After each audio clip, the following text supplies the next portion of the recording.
Hello friends, welcome to கல்டா info Tamil.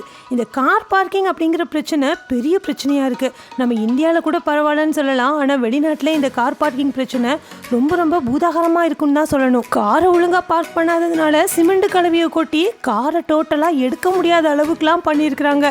இந்த மாதிரியான இன்ட்ரெஸ்டிங்கான விஷயங்களை தான் இந்த வீடியோவில் பார்க்க போகிறீங்க. இன்றைக்கான வீடியோட கொஸ்டின் அப்படின்னா, பழி வாங்குறது தப்பு தான், ஆனால் நீங்கள் கோபத்தில் யாரையாவதும் பழிக்கு பழி வாங்கியிருக்கீங்களா அப்படின்னு மறக்காமல் கமெண்ட்டை சொல்லுங்கள். வீடியோக்குள்ளே போகிறதுக்கு முன்னாடி இந்த வீடியோ லைக் பண்ணி என்னோட சேனலை சப்ஸ்கிரைப் பண்ணிங்க அப்படின்னா எனக்கு அடுத்தடுத்த வீடியோ பண்ணுறதுக்கான என்கரேஜ்மெண்ட்டாக இருக்கும். வாங்க வீடியோக்குள்ளே போகலாம்.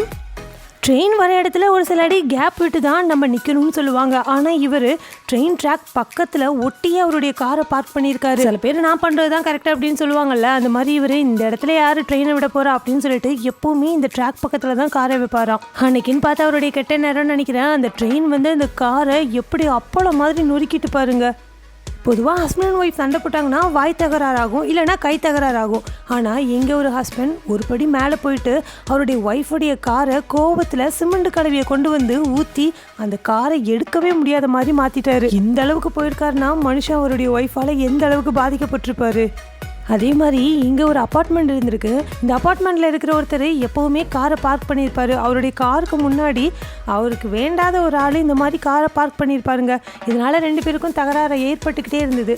இவரும் பொறுமையாக போய்கிட்டே இருந்தார். ஆனால் ஒரு கட்டத்தில் அவரே பர்ஸ்ட் அவுட் ஆகி இந்த மாதிரி ஒரு பெரிய கட்டையை எடுத்து கார் கண்ணாடியை ஃபுல்லாக உடைச்சி அந்த காரையே தள்ளி விட்டு அதுக்கப்புறமா அவருடைய காரை எடுத்துகிட்டு போயிருக்காரு.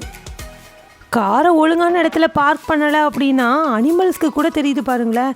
இந்த மாடு எப்படி அதனுடைய கொம்பால் முட்டி அந்த காரை தூக்க முயற்சி பண்ணுது பாருங்களேன். அதே மாதிரி இந்த யானையை பாருங்க, எவன்டா காரை இந்த நடு ரோட்டில் பார்க் பண்ணுது அப்படின்னு சொல்லிட்டு இந்த கார் எட்டி உதைக்கிற மாதிரி தான் நமக்கு ஃபீல் ஆகும். அதே மாதிரி தப்பான இடத்துல பார்க் பண்ணதுனால பறவைங்க எல்லாமே சேர்ந்து இந்த ஒரு கார் மேலே மட்டுமே அசிங்கம் பண்ணி வச்சிருக்குதுங்க. ஃபாரின்ல ஃபிசிக்கலி சேலஞ்சாக இருக்கிறவங்க அவங்களுடைய காரை கொஞ்சமாக ஆல்ட்ரேஷன் பண்ணி அவங்களுக்கு தகுந்த மாதிரி ஓட்டுவாங்களாம். அப்படிப்பட்ட ஃபிசிக்கலி சேலஞ்சாக இருக்கிற பர்சன்ஸ்க்காகவே அவங்களுடைய காரை பார்க் பண்ணுறதுக்கு சுலபமாக இருக்கிற மாதிரி ஃப்ரண்ட்லேயே இடம் கொடுத்துருப்பாங்க. ஆனால் அந்த இடத்துல நல்லா இருக்கிறவங்களும் கூட கொண்டு வந்து அவங்களுடைய காரை பார்க் பண்ணிடுறாங்க. இதனால ஹேண்டிகேப்ட் பர்சன்ஸாக இருக்கிறவங்களுக்கு கார் பார்க் பண்ணுறதுல சிரமம் ஏற்படும். அப்படி வேணும்னே தப்பாக பார்க் பண்ணதுனால இவருடைய காரை பாருங்களேன், சூப்பர் மார்க்கெட்டில் இருக்கிற ட்ராலிஸ்லாம் இருக்கும் இல்லையா, அதை வச்சு அடைச்சி வச்சிருக்கிறாங்க அவருடைய காரை எடுக்க முடியாத மாதிரி. இந்த வீடியோ பாருங்களேன், இதில் ஒருத்தர் காரை பார்க் பண்ணியிருக்காரு. அவருடைய காருக்கு ரெண்டு சைட்லேயும் பெரிய ஜீப் மாதிரியான ஒரு காரை பார்க் பண்ணியிருக்கிறாங்க.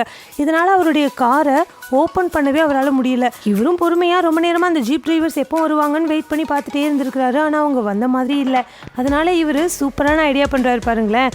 காருடைய டிக்கி ஓப்பன் பண்ணி அந்த டிக்கி வழியாகவே ஃப்ரண்ட்டில் போயிட்டு காரை வெளியே எடுத்துடுறாரு. இதுக்கு பேர் தான் ப்ரெசன்ஸ் ஆஃப் மைண்டு போல். இங்கே ஒருத்தர் எப்போவுமே இந்த காரை இந்த இடத்துல தான் பார்க் பண்ணுவாராம். இங்கே பார்க் பண்ணக்கூடாதுன்னு சொல்லியும் கூட கேட்காம எப்போவுமே இதே மாதிரி திமிரு பிடிச்சி பண்ணியிருக்கிறாருங்க. அதனால் அங்கே இருக்கிற ரோட்டில் வேலை பார்க்குற கன்ஸ்ட்ரக்ஷன் ஒர்க்கர்ஸ்லாம் இருப்பாங்க இல்லையா, அவங்க எல்லாருமா சேர்ந்து சிமெண்ட் கலவையோடு சேர்த்து இவருடைய காரையும் அட்டாச் பண்ணி போட்டு விட்டுட்டாங்க. இதனால் அவருடைய காரை மூவ் பண்ண கூட முடியாது. அவ்வளோதான், கார் ஜீவசமாதி தான். வெளிநாட்டில் வின்டர் டைமில் ஸ்னோலாம் அதிகமாக விழும் இல்லையா, அந்த நேரத்துலையும் கார் பார்க்கிங்கில் இந்த மாதிரி கோளாறு பண்ணி வச்சிருக்கிறாரு ஒருத்தர். அதனால் கடுப்பாகி இன்னொருத்தர் ஸ்னோவை வச்சு அவருடைய காரை எடுக்க முடியாத மாதிரி இந்த மாதிரி கேஸ்டில் கட்டியிருக்காருங்க. இங்கே ஒருத்தர் பாருங்களேன், இவரும் டிசபிள் பிளேஸில் தான் காரை பார்க் பண்ணியிருக்காருங்க. எவ்வளவோ சொல்லியும் கேட்காம திரும்ப இதே இடத்துல பார்க் பண்ணதுனால கார் டயரை மூவ் பண்ண முடியாத மாதிரி இந்த மாதிரி லாக் போட்டு வச்சிருக்கிறாங்க. இதனால இவர் பார்க்காம காரை ஸ்டார்ட் பண்ணியிருக்காரு. என்னடா கார் போகவே மாட்டேங்குது அப்படின்னு பார்த்ததுக்கு அப்புறம் தான் தெரியுது இந்த மாதிரி லாக் போட்டு வச்சிருக்கிற விஷயமே. இங்கே ஒருத்தருடைய கெட்ட நேரம் நினைக்கிறேங்க. அப்பார்ட்மெண்ட்டில் கார் பார்க்கிங் ஏரியாவில் தான் அவருடைய காரை பார்க் பண்ணியிருக்காரு. ஆனால் அவர் என்ன செஞ்சாரோ பாவம், அந்த காரை மட்டும் பாயிண்ட் அவுட் பண்ணி பைப்லைன் டேமேஜ் ஆகி அவருடைய கார் மேலேயே டோட்டலான தண்ணியும் ஊற்றுதுங்க. இதனால் அவருடைய கார் கண்ணாடியே உடஞ்சி காருடைய டிக்கி வழியாக தண்ணி கொட்டுது பாருங்க. இங்கே பாருங்களேன், இது பென்ஸ் காருங்க. என்னடா குப்பை மாதிரி இருக்குன்னு பார்த்தீங்கன்னா இந்த பென்ஸ் காரை ராங்கான இடத்துல பார்க் பண்ணியிருக்கிறாரு. அதனால கடுப்பானவங்க இந்த மாதிரி பென்ஸ் காருடைய கலரையே டோட்டலாக சேஞ்ச் பண்ணி விட்டுட்டாங்க. பென்ஸ் காருக்கு அழகே அதனுடைய ராயல் லுக்கு தான். ஆனால் இப்போ பாருங்களேன், குப்பை வண்டி மாதிரி இருக்குல்ல. இவ்வளோ நேரம் பார்த்த கார் பார்க்கிங் ரிவெஞ்சை விட இது கொஞ்சம் ஹைலைட்டுன்னு தாங்க சொல்லணும். ராங்கான இடத்துல கார் பார்க் பண்ணதுனால கடுப்பானவங்க சேர்ந்து இந்த மாதிரி மரத்து மேலே தூக்கி வச்சிருக்கிறாங்க காரை. இந்த வீடியோவில் பாருங்களேன், பேட் பார்க்கிங்கில் இந்த மாதிரி காரை பார்க் பண்ணியிருக்கிறாரு. கடுப்பானவங்க எல்லாருமா சேர்ந்து இந்த மாதிரி ஆற்றுக்குள்ளே காரை தூக்கி போடுறாங்க. இந்த காரு கொஞ்சம் கொஞ்சமாக மூழ்கி டோட்டலாக அந்த ஆற்றுக்குள்ளே போயிடுச்சுங்க. பொதுவாக இந்தியாவை விட கார் பார்க்கிங்கில் ஃபாரின் நாட்டில் உள்ளவங்களுக்கு பயங்கரமாக சண்டை வரும்னு நினைக்கிறேங்க. எங்கேயும் ஒருத்தர் டிசபிள் பீப்புளுக்காகவே வச்சுருந்த கார் பார்க்கிங்கில் அவருடைய காரை கொண்டு வந்து நிறுத்தியிருக்கிறாரு. அவர் போயிட்டு திரும்பி வர்றதுக்குள்ளேயே அவருடைய கார் முழுக்க கிட்டத்தட்ட 300க்கும் மேலே ஸ்டிக்கர்ஸை ஒட்டியிருக்கிறாங்க. அதில் பாயிண்ட் அவுட் பண்ணி அவர் டிசேபிள் பர்சன் அப்படின்னு சொல்லிட்டு அந்த ஸ்டிக்கர் மூலமாகவே அவருக்கு உணர்த்துற மாதிரி பண்ணியிருக்கிறாங்க. இதனால் இதை பார்த்து கடுப்பானவர் அந்த ஸ்டிக்கரை தாறுமாறாக கிழிச்சு போடுறாருங்க. அதுக்கப்புறம் அவருடைய காரை எடுத்துகிட்டு போகிற ஸ்பீடை பாருங்க, அதுலேயே தெரியுது அவர் செம்ம காண்டா இருக்கிறாருன்னு. இவருக்கு ஏன் இவ்வளோ கோவம்னு தெரிலங்க. இவர் பார்க் பண்ண வேண்டிய இடத்துல இன்னொருத்தர் அவருடைய காரை பார்க் பண்ணிட்டாரோ என்னமோ. நீங்கள் பார்க்கிங் அப்படிங்கிற படம் பார்த்தீங்களா? நம்ம தமிழில் தான் வெளியானுச்சு. அதில் கூட இந்த பார்க்கிங் பிரச்சனை பெரிய பிரச்சனையாக இருந்திருக்கும். இங்கே பாருங்களேன், சிமெண்ட் கலவையை கொண்டு வந்து காருக்குள்ளே கொட்டுறாங்க. இந்த மாதிரி ஒரு டைம் சிமெண்ட் கலவையை மட்டும் காருக்குள்ளே கொட்டிட்டாங்க, அவ்வளோதான்.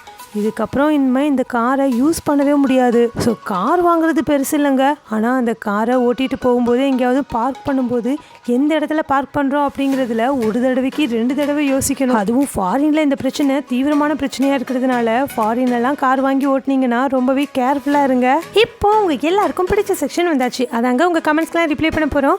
வாங்க நம்ம சப்ஸ்கிரைபர்ஸ் என்ன கமெண்ட்ஸ் பண்ணியிருக்காங்கன்னு பார்க்கலாம்.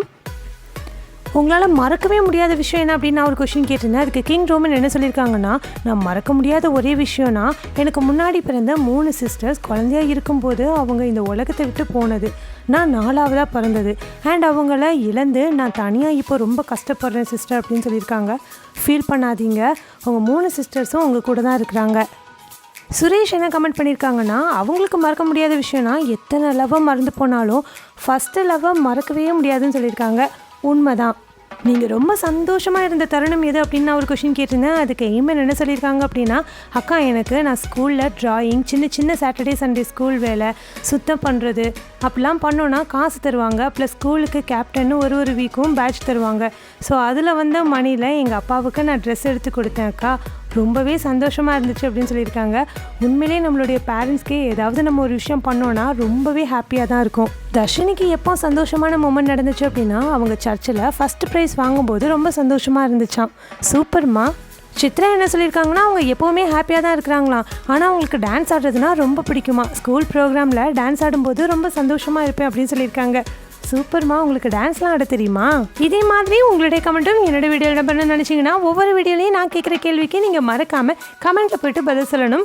எந்த பதில் எனக்கு ரொம்ப பிடிச்சிருக்குதோ அந்த பதில் எடுத்து நான் என்னோடய வீடியோவில் சொல்லுவேன். இந்த வீடியோ ரொம்ப பிடிச்சிருந்து அப்படின்னா இந்த வீடியோ லைக் பண்ணி உங்கள் ஃப்ரெண்ட்ஸ் அண்ட் ஃபேமிலிக்கும் ஷேர் பண்ணுங்கள். Thank you friends.